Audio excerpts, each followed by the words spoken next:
Point Park sports had a light week and geared towards the busy week ahead. Pittsburgh sports are looking to get back in the win column. And Week 5 starts this Thursday in the NFL. The MLB regular season closes this week and hockey is back in the Burgh. It's time to come on down to the Pioneer Sideline.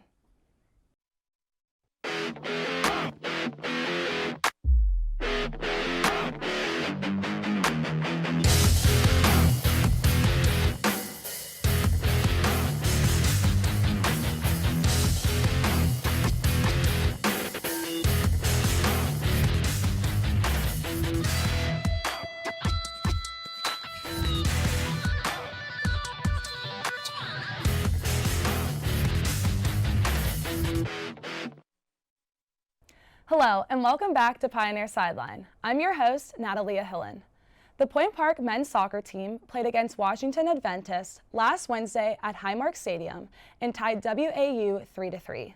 Within the first 18 minutes of the game, Washington Adventist scored the first 2 goals, taking the lead 2-0. Shortly after, the Pioneers were able to take the lead and scored 3 goals, making the score 3-2. The first goal was scored in the 38th minute by Jaime Rodriguez, who received a cross from Peter Holt. After the assist, Holt made his way to the net and scored the second goal. And the third goal was in the 58th minute by Moritz Sarfert, assisted by Jaume Ginovard, who dribbled down the right side and found Sarfert's feet in front of the net. In the 84th minute, Washington Adventist tied it to make the final score 3-3. The Pioneers played against Grove City this past Saturday and won 4-2. And their next game is against Midway University on Thursday, October 6th at Highmark Stadium, starting at 8 p.m. Be sure to go and support the boys right here in Pittsburgh.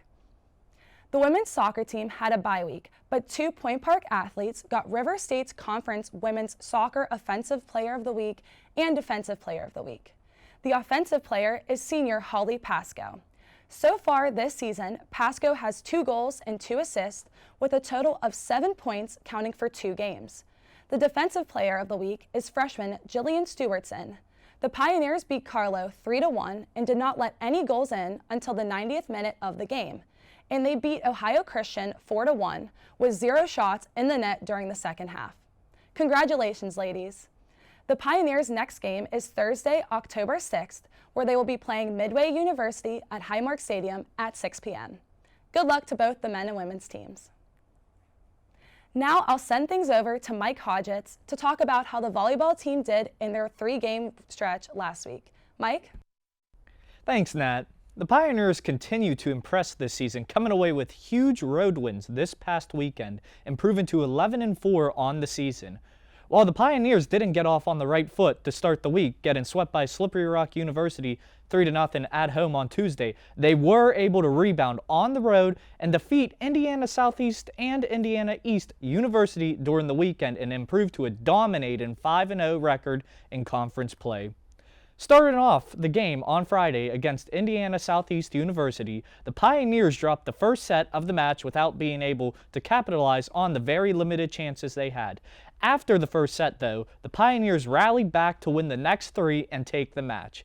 This performance came together with the results of 3 players reaching double digits for kills, with Madison Sema and Stephanie Rivera Pacheco getting 13 each to coincide with her 23 digs.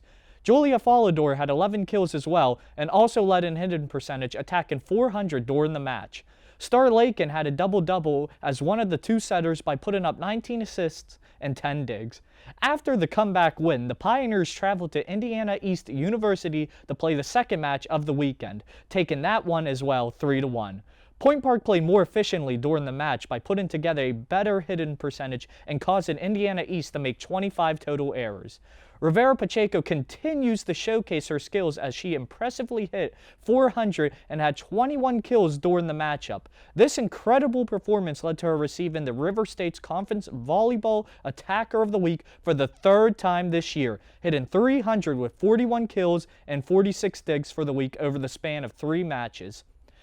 The Pioneers continue to grit and grind out tough wins throughout this season, and it has been shown with a perfect conference play record so far. They will be on the road again tonight at 7 o'clock against Ohio Christian University, and will come back home Friday to start a 4-game homestand, starting with RSC division rival St. Mary of the Woods College. Good luck to the girls team tonight, and we are looking forward to seeing how the rest of the season shapes out. That's all from me. Back to you, Nat. Thanks, Mike. Coming up, the Panthers look to bounce back for their remaining conference games. The Pirates finish off the 2022 season at home against the Cardinals. Penguins hockey is back in Pittsburgh, and the Steelers Fan 7 Sideline Spotlight is back when we return.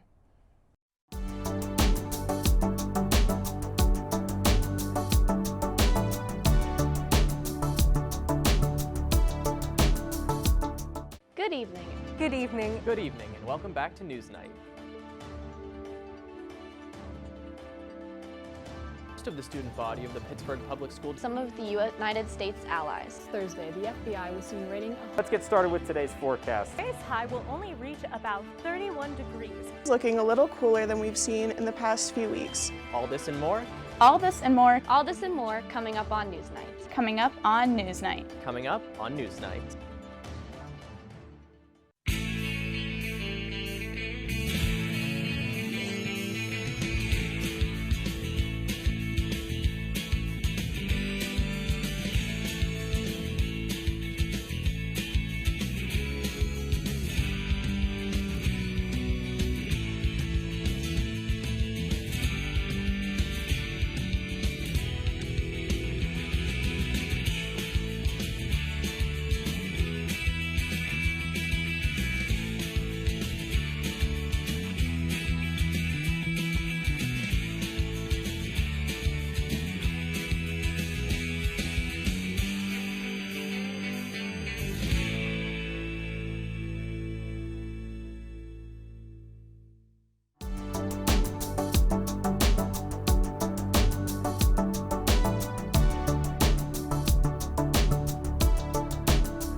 Welcome back. Now we send things over to Dylan Sechrist to update us on all things locally. Dylan? Thanks, Nat. For yet another time this season, the Pitt Panthers suffered a heartbreaking loss at the hands of Georgia Tech this weekend, 26-21. This one, however, dropped them from 24th to completely out of the AP rankings. In the game, Georgia Tech's defense under their new interim head coach was just too much for Pitt, forcing them to turn the ball over 3 times. Keaton Slovis threw an interception, and backup running back Vincent Davis fumbled twice to give Georgia Tech prime scoring position. Davis was in the game because of the Panthers' loss of Israel Abanikanda, who left the game with an injury early in the second half, only rushing for 31 yards before leaving. This snaps his streak of 100-plus yard rushing games. Pitt will look to rebound next week against the 2-3 Virginia Tech Hokies. In Pirates news, they lost their series in St. Louis 2-1. In Game 1 on Friday, Albert Pujols hammered home runs number 701 of his career, which was also his 22nd of the season. Jack Flaherty was the winning pitcher of the game for the Cards, going 6 innings of 1-1, 6 strikeout ball on the way to a 2-1 final. Game 2 on Saturday was a Cardinals blowout win, 13-3. Pirates starter Luis Ortiz only got through 2/3 of the first inning before getting shelled for 6 runs by St. Louis's offense. Sunday was the Pirates' only win of the series, winning 7-5 against Cardinals legend Adam Wainwright, scoring 6 of their runs against him. Pujols hit home run 702 in their loss, and in a touching moment at Busch Stadium, the Cardinals removed their franchise legends of Pujols, Wainwright, and Yadier Molina from the game. The Pirates finished their season at home with yet another 3-game set against the Cards, with the final game being played on Wednesday. In Penguins news, the Pens' preseason has continued, however not on the positive foot most would think. After winning the first game 3-2 against the Blue Jackets, the Pens proceeded to lose the following 3 games. On September 25th, they lost to the Jackets 5-1, with off-season addition Dustin Tokarski surrendering those 5 goals on 32 shots faced. On September 27th, the Pens lost 6-2 to the Red Wings. Shockingly, Tristan Jarry, the Pens' regular season starter, allowed 4 goals and 14 shots faced. Pittsburgh's goals were scored by fan favorite Brian Rust and Brock McGinn. Tristan Jarry had a much better performance against the Buffalo Sabres, however, allowing only 2 goals on 34 shots faced in the Penguins' 3-1 loss. The Penguins finished the preseason with another game against the Red Wings and their final game against the Sabres. The regular season is fast approaching, with Pittsburgh's first game on Thursday, October 13th, against the Coyotes at home. Now I'm going to send things to John for this week's Steelers Fan 7 Sideline Spotlight. Thanks, Dylan. The Pittsburgh Steelers fell to the New York Jets this past Sunday at Acrisure Stadium by a score of 24-20. but all of Steelers Nation is buzzing about the long-awaited debut of first-round rookie quarterback Kenny Pickett. Kenny showed why the Steelers selected him in the first round, coming into the game at halftime in relief of Mitch Trubisky, making plays both with his arm and with his legs, as he became the first quarterback in NFL history to rush for multiple touchdowns in his debut, while finishing with a 76.9 completion percentage, going 10 of 13 with 120 yards through the air in just one half of football. He did throw 3 interceptions, however, 2 deflected off the hands of his receivers, Chase Claypool and Pat Freiermuth, while the other was a last-second Hail Mary attempt. Fellow Steelers rookie George Pickens was featured much more in the offense with Pickett under center, notching his first career 100-yard receiving game in the NFL. The Steelers offense played much more aggressive in the second half under Pickett as the rookie led the offense to multiple scoring drives to take a 20-10 lead after trailing 10-6 at the half before the QB change. But the Steelers defense couldn't hold the lead as Zach Wilson and the Jets offense marched down the field and scored touchdowns on consecutive drives late in the fourth quarter, as Jets running back Breece Hall barely crossed the plane to steal the win for the Jets. Despite a tough day overall for the defense in the loss, Steelers safety Minkah Fitzpatrick continues to make his case for Defensive Player of the Year, notching his 3rd interception in 4 games, as his near pick 6 of Zach Wilson set up Kenny Pickett's first career touchdown. And that shouldn't have been his only pick on the day, as it appears he quite possibly was robbed of another interception later in the game, as Minkah appeared to get 2 feet down on a play that was ruled out of bounds.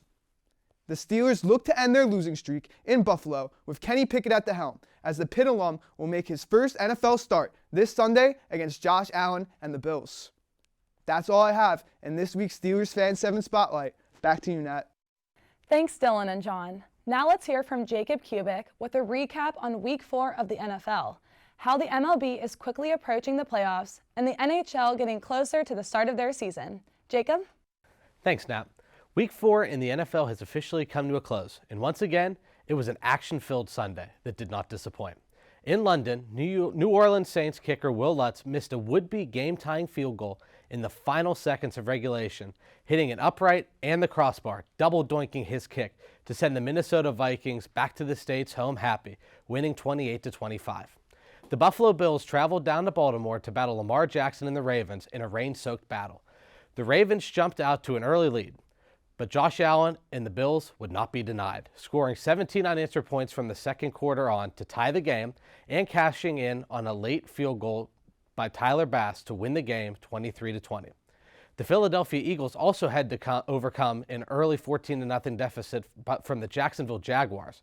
The Eagles forced Jaguars quarterback Trevor Lawrence to turn the ball over 5 times, and the Eagles won the game by a final score of 29-21.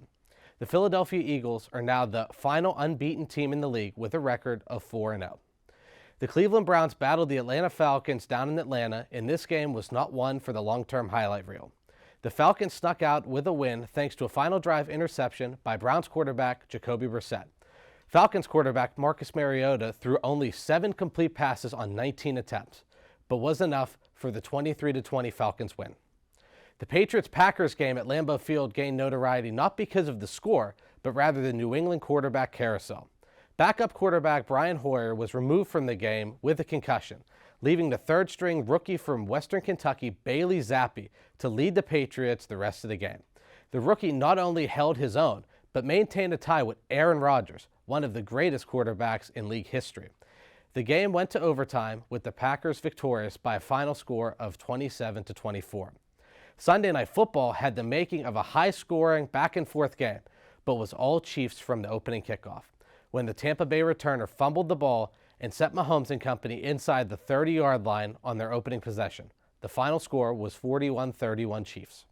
In MLB news, the Seattle Mariners clinched a postseason berth for the first time in 21 years, snapping the longest playoff drought in the 4 North American professional sports leagues. As of this show's filming, the Atlanta Braves hold a 1-game division lead over the New York Mets, one of the final major postseason positions yet to be decided. The regular season closes Wednesday, October 5th, with the postseason opening Friday, October 7th. In NHL news, teams are winding down training camps preparing for the regular season. Regular season play opens Tuesday, October 11th with the Tampa Bay Lightning battling the New York Rangers and the Vegas Golden Knights battling the Los Angeles Kings. If you're a sports fan, what a time to be alive. That's all I have. Back to you, Nat. Thanks, Jacob. After the break, we come back with the case of the week. Stay tuned.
Welcome back. Today we're staying on theme with our last few cases of the week. Kenny Pickett was officially named starter for the Steelers' next game against the Bills. The Steelers have a tough 4 games leading up to the bye week. Today I'm joined by John, Kayla, and Jacob and see what they think is in store for the Steelers leading up to the bye week. So the game on Sunday against the Jets, Kenny Pickett got put in the 3rd quarter, kicking Trubisky out. John, what do you think is in store for the Steelers and Kenny Pickett the next couple games? Listen, I think it was the right time to make the switch, even with this tough stretch coming up, because Kenny Pickett gives this team the best chance to win right now. And we saw that. Mike Tomlin was looking for a spark with the team trailing 10-6 against the New York Jets at half. And Kenny Pickett came in and he provided that spark, making history, becoming the first quarterback ever to rush for multiple touchdowns in his debut, while going 10 of 13 with a 76.9 completion percentage, showing off great accuracy besides the 3 interceptions which people are mentioning but are failing to mention that 2 of them were off the hands of his receivers, Chase Claypool and Pat Frymuth. The balls could have been thrown a little better, but the balls were there. And the last one was a last-second Hail Mary attempt. Pickett also got fellow rookie George Pickens more involved in the offense, which was something Mitch Trubisky, for some reason, just did not do. And we saw, when you get George Pickens the football, good things happen. And it led to his first ever 100-yard career receiving game in the NFL. And this is going to be a special connection moving forward. I'm excited to see it develop. And yeah, this next stretch of games is going to be tough. But right now, it's all about looking for the future. And Kenny building that connection between Pickett and Pickens and the rest of these young playmakers. Kenny Pickett is the future for this franchise. I feel for Mitch because I feel at times he was set up to fail by Matt Canada and drops by his receivers, but I would like to see him be more aggressive, take more shots. He just wasn't doing it. He wasn't providing the spark. It wasn't all on Mitch, but he wasn't the guy to take this offense to the next level. That guy is Kenny Pickett. I'm excited to see what the Steelers have in him moving forward. I agree. I think putting Pickett in was the best decision, and as a rookie quarterback, he did outstanding for the first, his first real game. And Kayla, what do you think? Yeah, just to echo off John, I think Pickett and Pinkins is going to be a really good combo for the future. It definitely needs to be worked on right now, but I think it has the potential to almost be like a Ben and AB combo. And with that being said, though, Claypool seems to be slacking ever since he claimed to be a top 3 receiver in the league. He completely should have had that pass. Kenny threw a nice dime to him, and he's only had 79 yards and 11 receptions. He does do a good job blocking, but he's not helping out when it comes to getting the ball to him. With that being said, I wouldn't be surprised if the Steelers go 0-4 during this next stretch and hit the bye week 1-7. I do think that would be the case with Trubisky starting as well, though. I don't think that's too much of a difference. Jacob? Yeah. I kind of agree with like what both of you have said so far. I mean, I think with Kenny in at offense, it kind of makes like the options a little better in terms of like, you know, maybe he's shown a little more arm strength than Trubisky had. Now, I don't know if that was kind of like by design. I don't know if Trubisky really was told to kind of go light on the throws, but like Kenny's first throw in the league was about like maybe 40, 50 yards down the field. It was picked, but I mean, no ball that Kenny threw in the second half was incomplete. He threw 3 picks. Those were his 3 incompletions, and he ran for 2 touchdowns. So I think there's promise, but the next 4 games are going to be like running through a gauntlet for the Steelers between being in Buffalo and playing in Miami and Philly, and then playing Tampa at home as well. That's going to be a really tough 4 games. I wouldn't be surprised if the Steelers went 1-3 or 0-4 in that. I'm a diehard Steelers fan. But it doesn't look good considering how the defense has been playing and how the offense has kind of been struggling so far. I will say this, the Steelers have a very, very tough schedule coming up, but you got to keep in mind, they're missing one of the best players in all of football right now in TJ Watt. If this offense gets rolling and Pickett and Pickens develop that connection and the offense in general just takes that next step under Kenny Pickett and the defense gets TJ Watt back, we saw how that defense was playing week 1 with TJ Watt, forcing 5 turnovers against the reigning AFC champions, leading to an upset win. Yeah. If the Steelers get that guy back and this offense continues to roll and the offense can match the defense, it's always, the defense let them down last week when Kenny Pickett got the momentum going. We need the defense. Once TJ Watt gets back, I don't think the defense is blowing that lead. I really don't. But if TJ doesn't get back in those 4 games, that's going to be a little bit of a check because you're forcing your offense, if you give up 40, that means you have to score 41 to win. So it's like you just kind of need that little hand in hand where it's like the defense shows up a game and the offense like really, really performs. I'd also like to add with that too, with our underperforming offense, the Bills held the Rams, Ravens, and Titans to 0 points in the second half of their games, and the Jets were able to hold the Steelers to no points in the first quarter. So should be fun. Well, we're going to have to see how the Steelers do on Sunday against the Bills. Well, that is all that we have time for this week. We hope you are able to join us next week at the same Pioneer time, the same Pioneer channel, and the same Pioneer sideline.